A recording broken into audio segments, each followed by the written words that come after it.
Puerto Amador. 17 years later.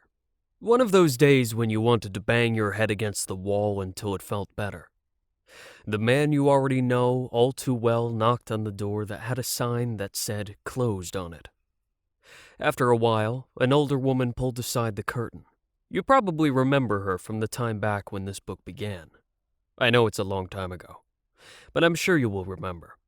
She wasn't as old back then, and had long brown hair, remember?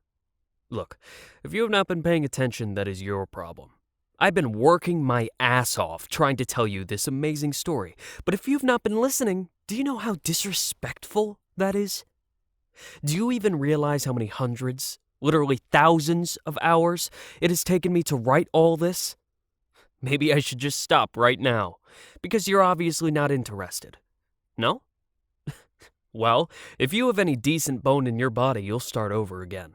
Start with the first page. And when you've read the book, I want you to tell me the old woman's name, okay? That way I can make sure that you haven't been cheating again. So? Why are you looking at me like this is some sort of joke with an ironic twist? You know what? Forget about it. If you want to act like a disrespectful shit, I don't care. In fact, I forbid you to read this book. Because if you do not want to read my book, I don't want you to read my book. So I'll give you a just punishment and forbid you to read. And if I catch you reading beyond a certain point, I'm going to. Now, I want to say something terrifying, like I would come for you, and that I would knock your teeth out, but I realize that I am far too nice to say something like that. I would feel so bad if I hurt anyone. So I'll just say this, in the nicest way possible. Please, please, do not read this book. I beg of you, because if you really do not want to read, but do it anyway, it would feel so... No, wait. I'm sorry. I take everything back. Of course, I want you to read my book. I'm even desperate for it. I didn't mean anything of all that. I just felt so hurt when you were not interested in reading my book. How can I convince you to read it? Is there something I could do to make you change your mind? Maybe I could come over to your place and clean your apartment? Or take your dog for a walk? Or, if I'm going to be honest, I do not want you to just read the book. I want you to love it. How much will that cost me?